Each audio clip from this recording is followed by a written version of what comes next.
Hi, this is Yin and this is Helmut. Hi. Hi. So today we'll be talking about how to become a best-selling author. Now this subject to many people, when they hear the title, how to become a best-selling author, they think about esoteric like professors and big doctors, lawyers writing a book, and because the content is so good, it become a bestseller. So let me just clarify what I mean by bestseller. Okay, so bestseller means that the book actually sold in large enough quantity. Actually, I'm going to define that for you in a minute, but go ahead and say what you say. I'm going to define what constitutes a bestseller and how actually quite simple it is to become one, almost scary simple. That's right. So one misconception about bestseller is this, that the contents needs to be fantastic. It needs to be like, like a... well, that's a misconception in business, period. I mean, dentists, car mechanics, restaurant owners, literally everyone thinks that if their context is, if their profession, if they're good in their profession, they will make a lots of business. That's right. Now, that's about so not true, then I don't know, it's just so not true. No. However, we do have to say there that, basically, if people don't know that you have a good product, they will not come. And on top of it, we mentioned in another video, people can simply not evaluate most products. And even in a restaurant, it's all a matter of opinion. Now, That's right. however, so marketing is the key to get good business. But it must be said, because sometimes people believe we don't know that, is if you have a bad product, all the marketing in the world will eventually dead end also. Sure. That's for sure too. That's right. And there's no doubt about that. So let's not say that we don't want and need good product. No. It's just like, what do I always say? Having a good brain and a bad heart makes bad living. Vice versa, it makes for bad living. And there are many other parts in there which need to function well. So at least those two things, as I always call it, is the second business you have, right? That's right. Marketing is the second business. Marketing is the second business you never knew you had. Right. And if you don't take it as serious as the first profession, you're finished. Right.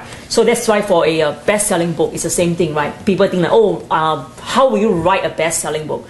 Wrong angle. That's right. Wrong direction. That's right. I'll give you one example. Chicken Soup for the Soul. Everybody knows that. Yeah. So it sells millions and millions of copies. Right. Well, initially, when the writers first put it together, it was rejected 30-some times by publishers. Exactly. They didn't think that the content was worth anything. They said, well, it's been done before, and this story is like exactly. Exactly. Yeah. Exactly. Or let me tell you about another book, which is called "What Men Know About Women." I think it's Men from Mars. No. Oh, okay. It's what men know. Oh, okay. What men know about women. Yes, yes. And when you open the book, it's blank. It's blank. Not a single word in it. I think about 200 pages of blank pages. 200 pages of blank pages. And basically the message is men know nothing about women, right? Right. And so millions of copies. Millions of copies. So it's a marketing gimmick. The whole thing is marketing. Let me tell you this. If a movie isn't marketed, it will not sell. True. There's no such a thing like a good... I mean, in fact, many of the movies who win Oscars, they never sell a lot. They're considered good movies, but they don't sell a lot. Movies need to be marketed. Everything needs to be marketed. So to be a bestseller, one needs to market it. Now, let me talk for a second what a bestseller really is. Number one, most people think that means you sold millions of copies. Like I mentioned about this book, What Men Know. No, that book is a bestseller, of course. A bestseller in a whole different range of rights, because they really sold millions. Most in order to achieve the title of a bestseller, all you need to do is be for one day, for that much, for 20 minutes, on the #1 bestseller list of whatever bestseller list that is. That may be Barnes & Noble's, Amazon.com, and there's a whole bunch of them. Of course, there's the New York Times. Now, that one I do not know how to manage. But the other ones we know how to manage. And as you probably know, sometimes you will hear X amount of book was on the bestseller list 45 weeks. Well, obviously, that book sold millions probably. Right. But That's just an extra title, 45 weeks. Bestseller, 20 minutes, 5 minutes maybe. You've got to be on there. And how do you achieve that? What do you mean 20 minutes? Well, it's like if during a specific given time, okay, I don't know how they count it, but during a specific time, definitely on a daily basis for sure, if not hourly basis actually, Barnes & Noble sells, if you sold the most, for instance today, somebody sold 60 books and you sold 61.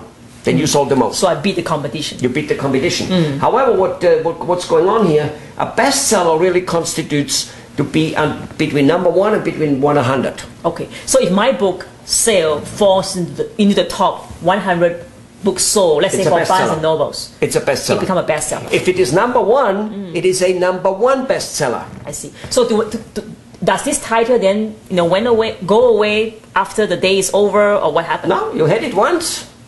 So it's like, I'm not a bestseller for life? It's like if we're boxing. Come on, box with me. So I knock you out. Okay? Knockout. I'm the champion. For life. Well, I am a champion for life. But in 4 weeks I might box somebody else and he knocks me out and I don't have the title anymore. But that does not mean I am not a world champion at one point, right? That's true. So if you are a bestseller even for one day, so now you can have the bestseller title in your name for life. And any subsequent book you write, you can put on best-selling author. So let me talk about the amounts. Just more or less what's needed to become a bestseller. If you, for instance, sell 1 book a day, okay, and in a year's time you would sell 360 books, right? I'm telling you, most books never sell more than 500. So you would be right there, okay? You will never be a bestseller. You'll not make it into that range of 100.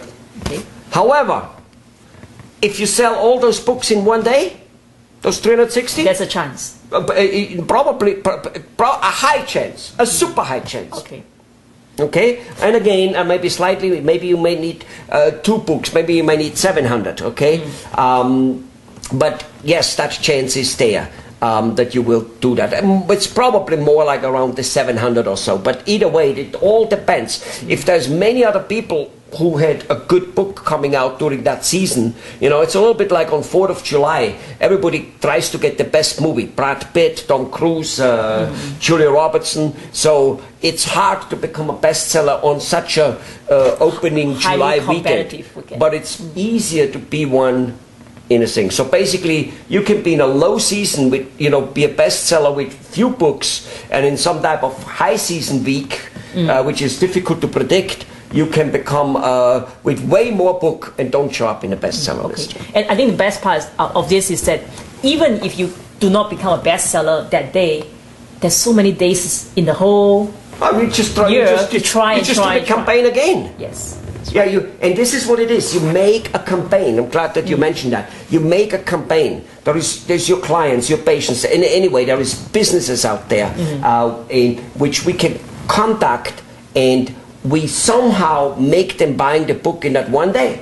It's no different than a J.C. Penney 4th of July sales. On one day, come in and buy it all. That's right. We do the same type of campaigns. And then once you're a bestseller, you know what happens to radio and television interviews. Oh, you're not on your doors. They knock on your door.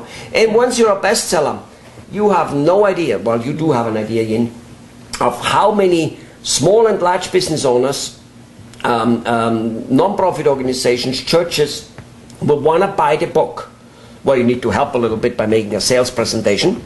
Will want to buy the book for their employees, for their members, for their potential clients and members, for their vendors, as gift kind of giveaway. The gift industry, giving gifts, for potential clients of pen or whatever it may be, is huge. And in the whole gift industry,